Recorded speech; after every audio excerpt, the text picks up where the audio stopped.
नमस्कार। शेयर बाजार में पैसा लगाने की बात आती है तो अक्सर लोग सोचते हैं कि भाई लंबे समय के लिए पैसा डाल दें या फिर थोड़े थोड़े टाइम के ट्रेंड्स को पकड़ें। हाँ, ये सवाल बहुत कॉमन है, लगभग हर कोई पूछता है। तो आज हम इसी पर थोड़ी गहराई से बात करेंगे। हमारे पास एक स्रोत है, दीर्घकालिक एवं स्थितिगत व्यापार, जो इन्हीं दो तरीकों पर फोकस करता है, लॉन्ग टर्म इन्वेस्टिंग यानी निवेश और पोजिशनल ट्रेडिंग। बिल्कुल। तो ये स्रोत क्या कहता है, देखते हैं। शुरुआत करते हैं निवेश से, मतलब लॉन्ग टर्म होल्डिंग से। हाँ, लॉन्ग टर्म। इसका मतलब क्या हुआ? बस शेयर खरीदो और भूल जाओ। कुछ वैसा ही। मतलब शेयर या कोई और संपत्ति खरीदकर आप सालों, शायद दशकों तक रखते हैं, रोज के उतार चढ़ाव से परेशान हुए बिना। अच्छा। सोच ये है कि कंपनी ग्रो करेगी, इकोनॉमी बढ़ेगी और सबसे जरूरी कंपाउंडिंग, उसका फायदा मिलेगा। कंपाउंडिंग, हाँ। लेकिन ये अच्छी कंपनी कैसे ढूंढें? स्रोत कुछ बताता है इस पर? स्रोत कहता है कि इसमें जोर फंडामेंटल्स पर होता है। मतलब कंपनी की जड़ें कितनी मजबूत हैं। जैसे क्या कंपनी लगातार कमा रही है, प्रॉफिट बढ़ रहा है, मैनेजमेंट कैसा है, काबिल है या नहीं, बाजार में उसकी पकड़ कैसी है, कोई ब्रांड वैल्यू, कोई पेटेंट। अगर ये सब मजबूत लगे तो शेयर लेकर लंबे समय के लिए बैठ जाते हैं। स्रोत में इन्फोसिस का उदाहरण भी है। इन्फोसिस क्लासिक उदाहरण है। बिल्कुल, कि अगर 2004 में मान लीजिए 100 रुपए का शेयर लिया होता तो डिविडेंड वगैरह मिलाकर 20 साल में वो 1500 से भी ज्यादा का हो सकता था। 1500 यानी 15 गुना से ज्यादा। कमाल है। हाँ, तो फायदे तो साफ हैं। लंबी अवधि में वेल्थ क्रिएशन का ये शायद सबसे टिकाऊ तरीका है। और रोज की टेंशन नहीं। वही, कंपाउंडिंग का लाभ मिलता है और रोज रोज स्क्रीन देखने का स्ट्रेस नहीं। और वैसे भी हिस्ट्री तो यही बताती है कि लंबे समय में बाजार ऊपर ही जाते हैं। लेकिन इसमें रिस्क भी तो होगा। स्रोत क्या कहता है? रिस्क है, बिल्कुल है।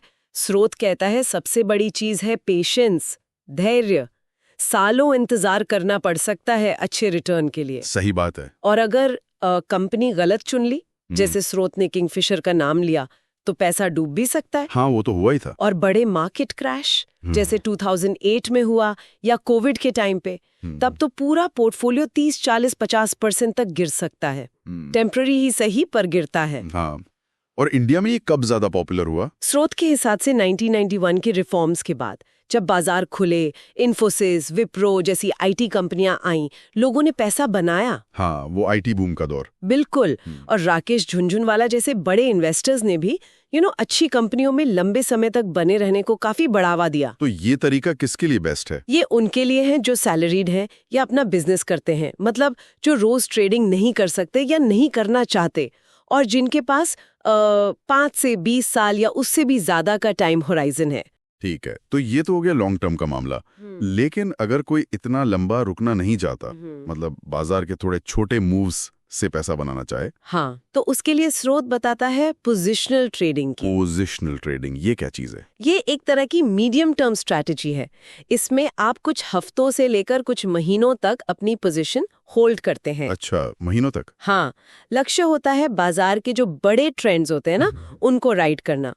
ये स्विंग ट्रेडिंग जो कुछ दिनों की होती है, और लॉन्ग टर्म इन्वेस्टिंग जो सालों की होती है, कि बीच का रास्ता है। तो इसमें ट्रेड लेने का बेसिस क्या होता है? यहाँ भी फंडामेंटल्स देखते हैं? यहाँ थोड़ा अलग अप्रोच है। स्रोत बताता है कि ट्रेडर्स अक्सर टेक्निकल एनालिसिस ज्यादा यूज करते हैं। टेक्निकल मतलब? चार्ट्स वगैरह। हाँ, chart patterns, moving average, indicators, ये सब देखकर ट्रेंड समझने की कोशिश करते हैं। कभी कभी फंडामेंटल ट्रिगर भी हो सकता है, जैसे कंपनी के रिजल्ट अच्छे आ गए या सेक्टर के लिए कोई अच्छी खबर आ गई। ओके। तो एक बार पोजीशन ले ली, फिर एक तय टारगेट या स्टॉप लॉस तक उसे होल्ड करते हैं, चाहे वो कुछ हफ्ते में आए या कुछ महीने लग जाएं। स्रोत ने शायद टाटा मोटर्स का उदाहरण दिया था। हाँ, दिया था कि 500 रुपए पार करे तो लेकर 650 के लिए होल्ड करना। बिल्कुल वैसा कुछ। तो ये सुनने में इन्वेस्टिंग से ज्यादा एक्टिव लग रहा है। इसके क्या फायदे नुकसान है? फायदा ये है कि आप रोज की जो छोटी मोटी नॉइज होती है मार्केट की, उससे बच जाते हैं और बड़े मूव्स पकड़ने का चांस रहता है। और क्योंकि ट्रेड कम होते हैं तो ब्रोकरेज, टैक्स वगैरह भी कम लगता है। हर मिनट स्क्रीन देखने की जरूरत नहीं। लेकिन रिस्क भी है। स्रोत बताता है कि ओवरनाइट रिस्क होता है। मतलब रात में या वीकेंड पर कोई बड़ी खबर आ गई तो मार्केट गैप अप या गैप डाउन खुल सकता है। हाँ, उससे बड़ा नुकसान हो सकता है। बिल्कुल, अप्रत्याशित नुकसान। कोई बुरी खबर आई, ट्रेंड अचानक पलट सकता है और आपका पैसा एक ही ट्रेड में हफ्तों या महीनों के लिए फंसा रह सकता है। तो इसमें भी डिसिप्लिन चाहिए, बहुत ज्यादा, ताकि छोटे मोटे करेक्शन में डर कर गलत टाइम पर निकल ना जाए।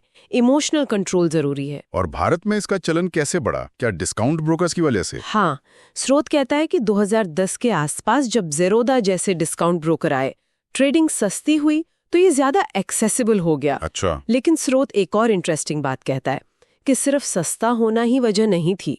इंडियन मार्केट्स में, खासकर मिड कैप, स्मॉल कैप में जो ट्रेंड्स बनते हैं वो काफी शार्प और लंबे चलते हैं कई बार। हाँ, ये तो देखा है। तो उस वजह से भी ये स्ट्रैटेजी ट्रेडर्स को पसंद आई।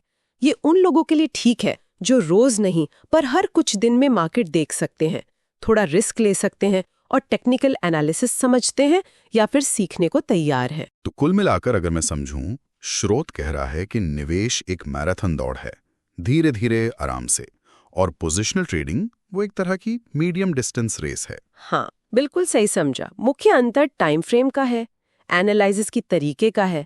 निवेश में कंपनी की गहराई में जाना, पोजिशनल में ट्रेंड या किसी इवेंट पर फोकस करना, और कितना धैर्य चाहिए उसका है। स्रोत के मुताबिक दोनों के अपने प्लस माइनस हैं। कौन सा चुनना है या आपकी जरूरत, आपके नेचर और आपकी समझ पर डिपेंड करता है। बिल्कुल। तो ये थी निवेश और पोजिशनल ट्रेडिंग पर स्रोत आधारित हमारी आज की चर्चा की मुख्य बातें। और अंत में बस एक सवाल सोचने के लिए छोड़ जाते हैं हम। क्या एक long term investor positional trading के कुछ कॉन्सेप्ट्स यूज करके अपने निवेश के लिए बेहतर एंट्री या एग्जिट पॉइंट ढूंढ सकता है, या फिर ये दोनों इतने अलग माइंडसेट हैं कि इन्हें मिक्स नहीं करना चाहिए?